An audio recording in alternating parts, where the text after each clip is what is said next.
산타입니다. 오늘 1월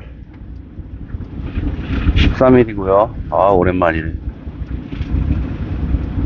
13일이고, 몇 도야? 영하 6.2도. 요 며칠, 아주 여전히 쌀쌀한 날씨인데, 최근 수일과 비교했을 때, 그래도, 온화한 바람이 안 불어, 일단. 예.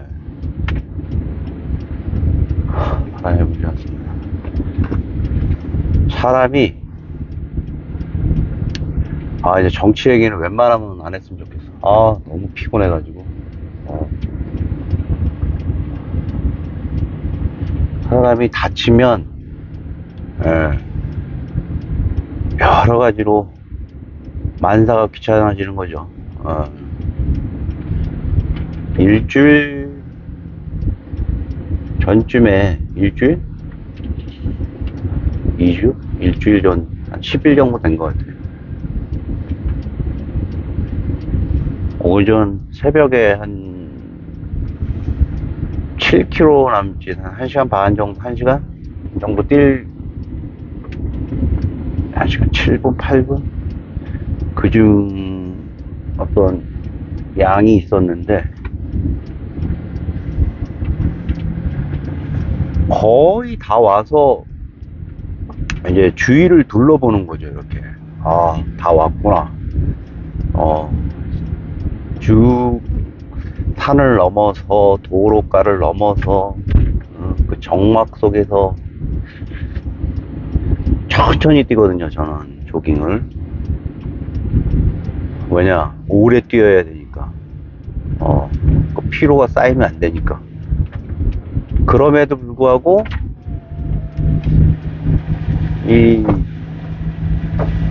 그날은 쭉 쌓여온 이런 그 피로도가 적지 않았었는데, 이 습관이라는 게 무섭지 않아, 습관이라는 게. 그냥 늘상 하던 대로 새벽 3시 반 50분에 일어나서 계란 후라이 하나에 사과 한 조각, 사과가 있으면 사과 한 조각 먹고, 없으면 뭐 상추가 좋더라고요. 상추 한 두 이파리 정도 잘라가지고 좋은 올리브유에다가 이렇게 발라서 계란하고, 그 다음에 에스프레소,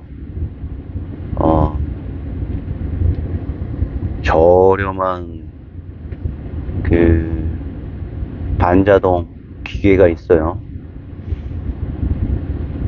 그 기계에다가 내려서 커피 한 잔과 그걸 먹고 이제 어느 정도 보충한 다음에 나가는 거죠, 바깥으로. 오늘 기압이 낮네. 연기가 들어오네, 거꾸로.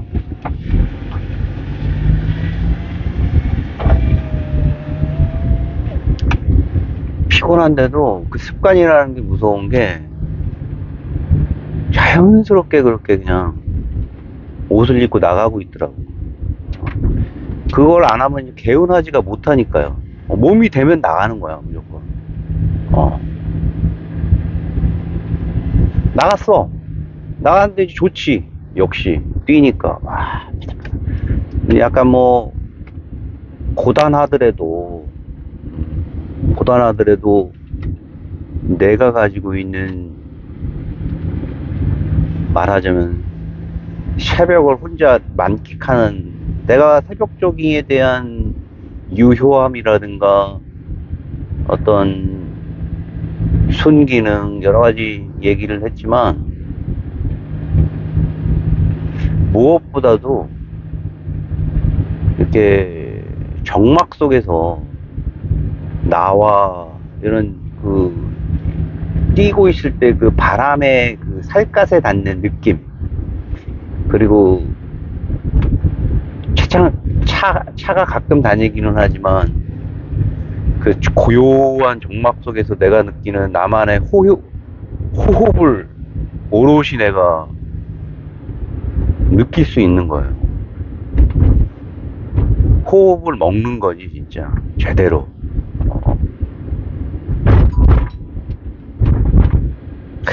그 맛이라는 게, 맛있어요. 맛있는 마라톤, 맛있는 글, 맛있는 음식.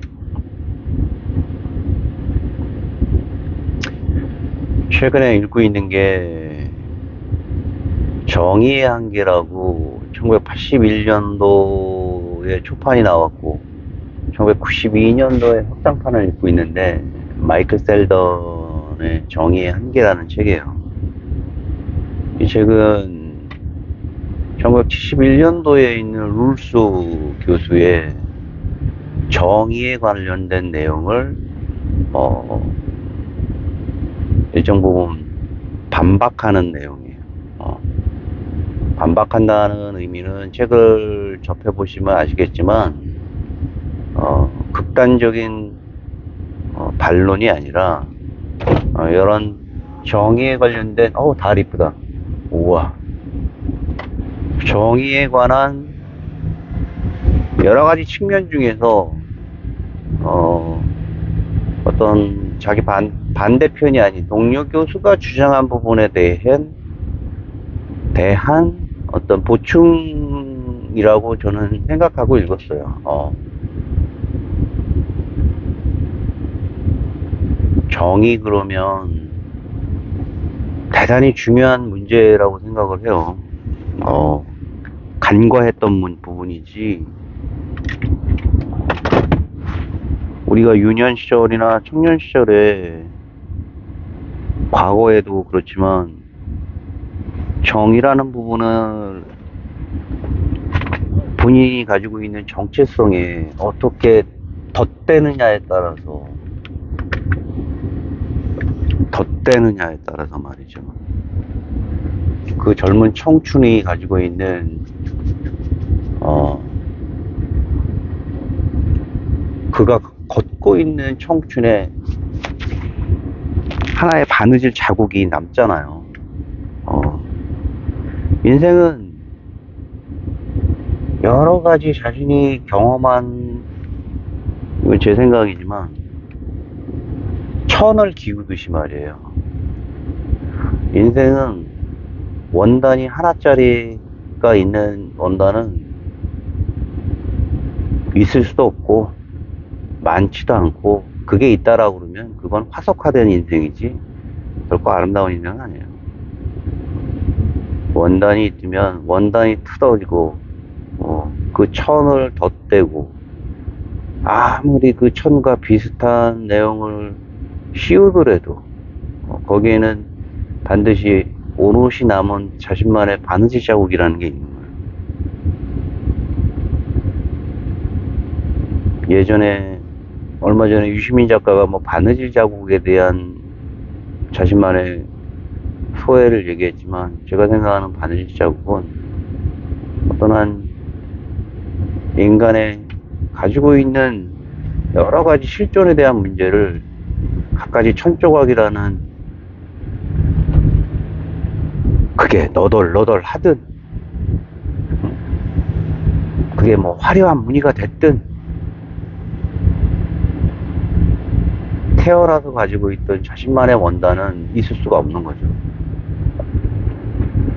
거기에 어느 정도 되면 이제 정이라는 원단이 싹 다가오잖아요. 이 원단을 채용하지 않고 그대로 가는 우리 인간들이 있을까요?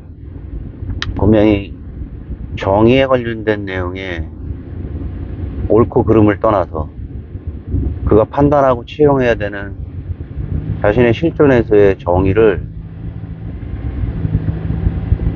누군가에 의해서 본인이 찾든 자연스럽게 기워지는 겁니다.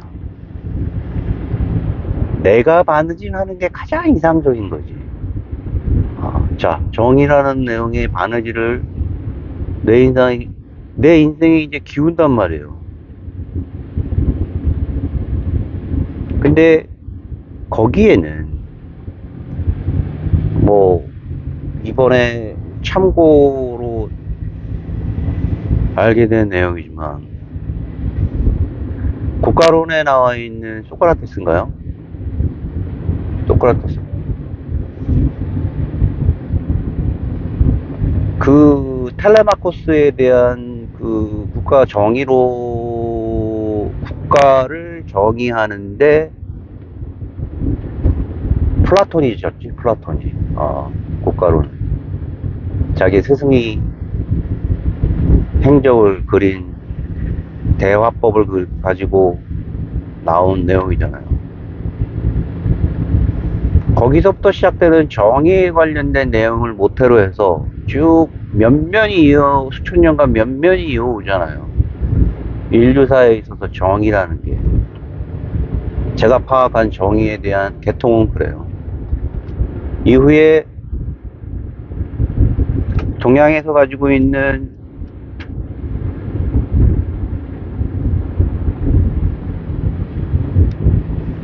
뭐 춘추전국 시대 이후, 그리고 불교와는 연기론이 관련된 정의론이 있고, 서양에서 가지고 있는 칸트라든가, 그죠? 그 이전에 소크라테스, 플라톤이 가지고 있는 정의론에 대한 이론들이 합쳐져서 1971년도에 롤스 교수라는 사람이 기존의 자유방임주의적인 여러 가지 제멋대로 해석하는 정의론에 대해서 어떻게 보면은 근본적인 우리가 가지고 있는 여러 가지 유연한 정의론이 아닌, 어떻게 보면은 원론적인 자유민주주의적인 정의론에 대한 주장을, 당시에 여러 가지 혼란스러운 사회에 대해서 일침을 가하는 거죠. 자본주의에 대한 폐악에 관련된 내용과 수정자본주의에 대한 여러 가지 이유들을 논박하면서 롤스가 가지고 있는 절대 불가하다고 얘기하는 정의론에 대한 내용을, 당시에 그 정의론에 대해서 많은 학자들이 동감을 하고 여러 가지 회자가 됐다고 하더라고요.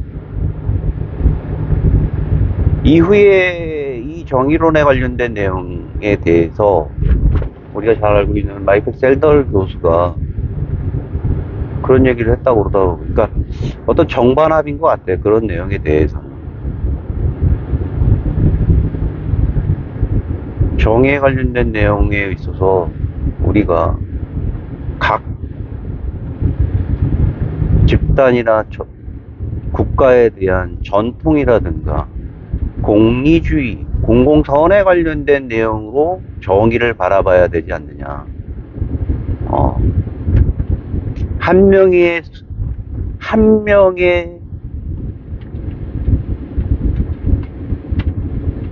두 명의 목숨이 소중하지만 이 철로를 바꾸지 않으면, 그쪽으로 가서 철로를 바꾸지 않는다라면 수백 명의 열차에 탄 사람이 모조리 다 죽게 되는데, 여기서 기관사람 어떤 정의를 선택을 해야 되는 거예요? 수백 명이 죽더라도 두세 명에 대한, 인간에 대한, 달 한번 보십시오. 끝내주죠. 인간에 대한 목숨이 모두 다 똑같이 재단돼야 된다 그러면서 정의에 대한, 공공선의 정의를, 그리고 사회에 대한 각 주체별 전통에 대해서 감안해야 된다는 부분으로 룰스 교수에 대한 정의를 반박하더라고요. 그런 측면이 분명히 있잖아요. 우리 사회에서는 어떤 한 인간이 목숨이 무조건 중요하다고 하면서 말이야, 수백 명에 대한 목숨도 그럼 같이 죽어야 되는 거야? 결론적으로?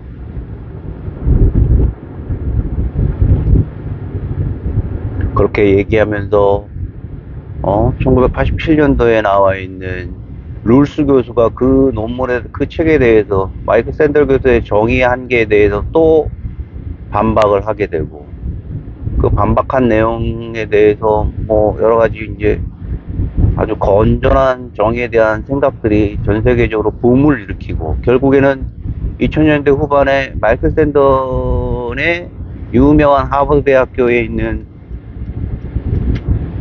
자신을 중심으로 해서 이루어지고 있는 롤스 교수와의 어떤 전통적인 정의에 관련된, 그리고 국가론에 나와 있는 텔레마커스와 소크라테스의 대화를 통한 정의에 관련된 내용들을 이렇게 환기시키는 내용의 우리가 잘 아는 정의란 무엇인가라는 책들이 나오잖아요.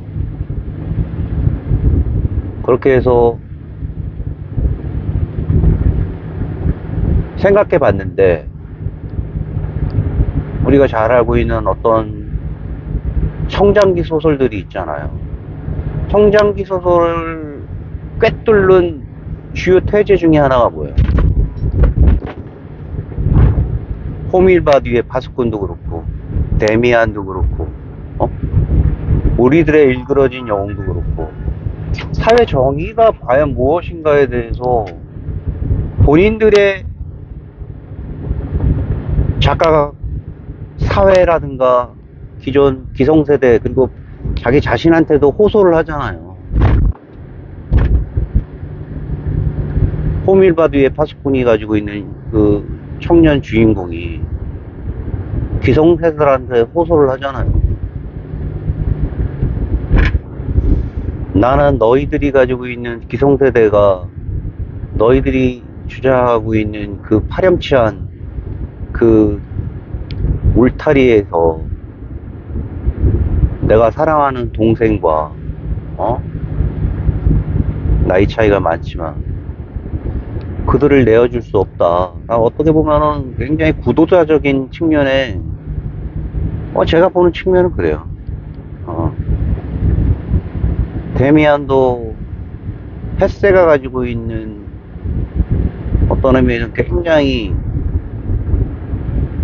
정의에 대한 고전을 여러 가지로 생각할 수 있는 책이잖아요.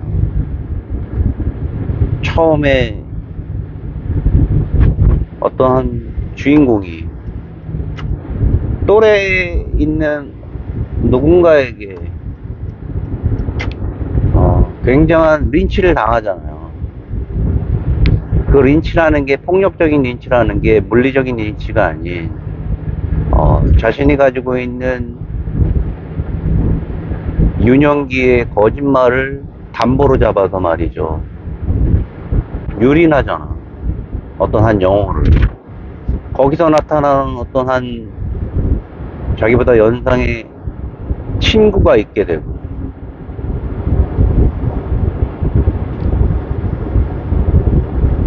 결국은 전쟁을 통해서 자기가 가지고 있는 가치관이 어떤 내용인가에 대해서 계속 묻잖아요, 철학적으로. 그러고 보면은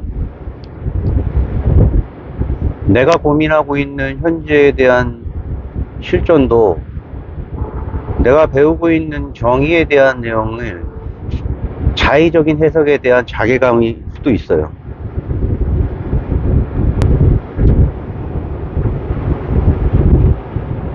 끝으로 그런 얘기를 하더라고. 롤스가 가지고 있는 정의론, 마이클 샌델이 가지고 있는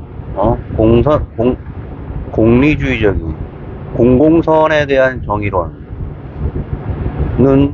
절대 한편으로 편향만 될 수는 없다. 두 가지 이론이 조화롭게 이루어져야 된다는 부분이고, 무엇보다 우리가 정의에 대해서 위협이 되는 거는 자의적인 정의에 대한 해석이라는 거죠.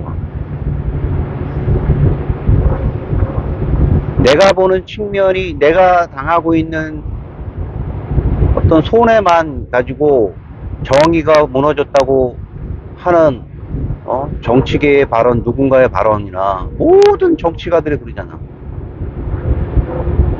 이런 부분에 대해서 또 정치 얘기를 하지만, 이런 부분에 대한 확실한 해답을 줄 수는 없어요.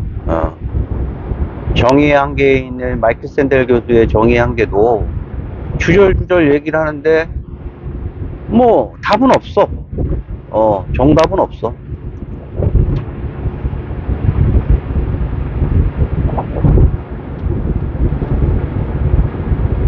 하지만 죽을 때까지 우리가 가지고 있는 인간관계에서의 정의가 최소한 내가 내 스스로에 대한 자의적인 정의일 수밖에는 없지만, 어느 정도는 융통성 있는 사회적인 스펙트럼을 모두 아울 수는 없지만 최소한의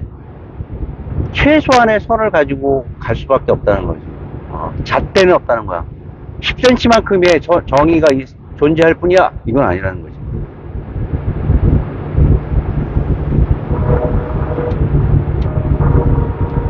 아까도 뭐 운동을 해서 운동으로 허리를 다시 보완시켜 갖고 다시 뛰고 있지만 와, 살짝 둘러봤는데 보도 위에 그 실리콘이 발라져 있으면, 실리콘이 오래되면 있잖아요, 그 실리콘이 울어요. 이렇게 우른다고, 요철이 생긴다고. 새벽에는 딴 데 보다가 뛰거나 다리에 힘이 없는 사람이 거기를 딱 걷게 되잖아요. 자빠진다고. 그걸 빨리 걷어내든가 해야 되는 게, 또 내가 걷어낼 수도 없고, 오늘 아침에도 거기를 뛰는데 역시 내가 퍽 쳤어 그랬든지 많이 우러져 있더라고. 어떻게 해야 되나? 시청에다 전화를 해야 되는지. 이상입니다. 월요일 힘차게 자기가 가지고 있는 조그만 루틴을 실천을 하게 되면 거기에 대한 만족이 올라가요. 예. 그런 슬기로운 생활이 되길 바라면서 오늘 방송 마치겠습니다. 산타였습니다.